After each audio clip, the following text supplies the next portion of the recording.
মৃত বউকে কবর দিয়েই বিয়ের আসরে গিয়ে বরের আসনে বসলাম। কাজী সাহেব এসে বলল, কবুল বলুন, না হলে ও চলে আসবে। তখন কিন্তু সবাই মারা পড়বো আমরা। ভয়ে ভয়ে কবুল বলতেই যাব, এমন সময় লক্ষ্য করলাম আমার মৃত বউ মিমিতা সেজেগুজে পুরো বিয়ের বাড়িতে আনন্দের সঙ্গে ঘুরতেছে। বুকটা ধড়পড় করে উঠল। যাকে একটু আগে কবরস্থানে কবর দিয়ে আসলাম সে আবার জীবিত হলো কিভাবে? কি হলো হাসিব, কবুল বলো, না হলে আমি কিন্তু চলে যাচ্ছি। কাজী সাহেব চলে যাওয়ার পথ আর নেই, মিমতা চলে এসেছে। পিছনে ঘুরে দেখুন একটু, তাহলে বুঝতে পারবেন। কাজী সাহেব পেছনে ঘুরে মিমতাকে দেখা মাত্রই থরথর করে কাঁপতে থাকেন। কি বলবে ভাষা খুঁজে পাচ্ছেন না। এমনও মুহূর্তে মিমতা সামনে এসে বলে, কি হলো কাজী সাহেব, তাড়াতাড়ি বিয়ে পড়ান, অনেক দেরি হয়ে যাচ্ছে তো। কাজী সাহেব নিশ্চুপ। এইবার হাসিব বলে উঠল, আমার মনে হয় ওটা মিমিতা নয়, আপনি বিয়ে পড়ান, হয়তো মিমিতার মতো দেখতে অন্য একটি মেয়ে, বুঝলেন? হতে পারে, তুমি কবুল বলো দেখি। এরপর হাসিব কবুল বলে পাখিকে বউ বানিয়ে নিজের বাড়িতে চলে আসেন।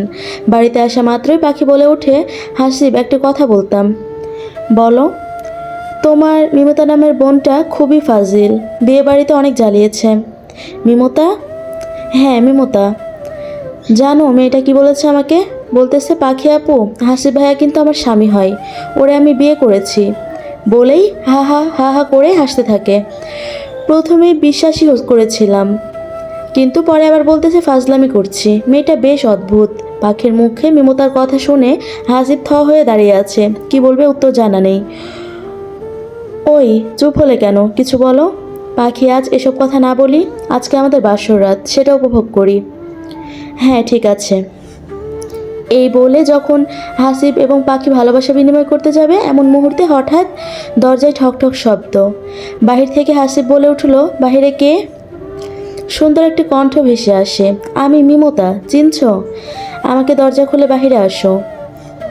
হাসিব ভয় পেয়ে বলে, না আমি বাহিরে যাব না, তুমি চলে যাও। আমি কোথায় চলে যাব বলো, কবরস্থানে তো আমার ঘুম আসে না, তাই তোমাকে নিতে আসলাম। হাসিব দরজা খুলে দাও।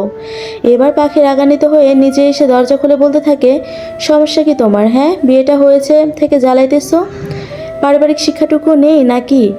আশ্চর্যের বিষয় হলো পাখি দরজা খুলে দেখে বাহিরে কেউ নেই, চারিদিকে ঘুচঘুচে অন্ধকার।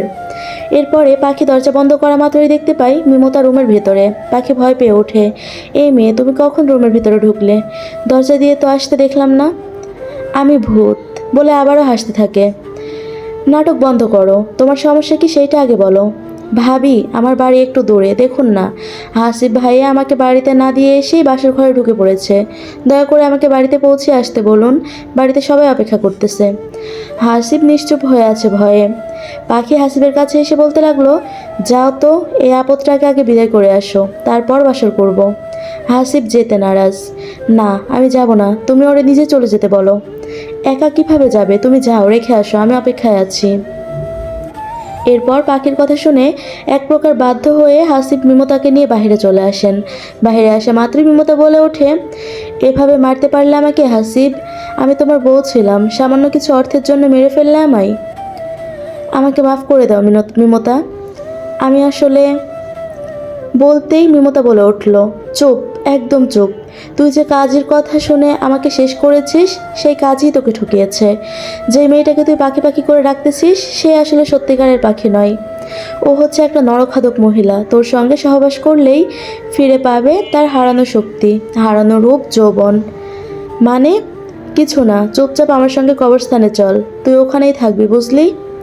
কথাটি শোনা মাত্রই হাসিব দৌড়ে রুমে চলে আসে। রুমের ভিতরে এসেই দেখতে পাই। তো আসসালামু আলাইকুম। পরের পর্ব দেখতে চাইলে কমেন্ট করে জানাবেন।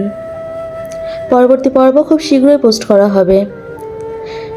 চ্যানেলটি সাবস্ক্রাইব করে রাখুন, তাহলে পরবর্তী পর্ব পোস্ট করার সাথে সাথে পেয়ে যাবেন। আল্লাহ হাফেজ।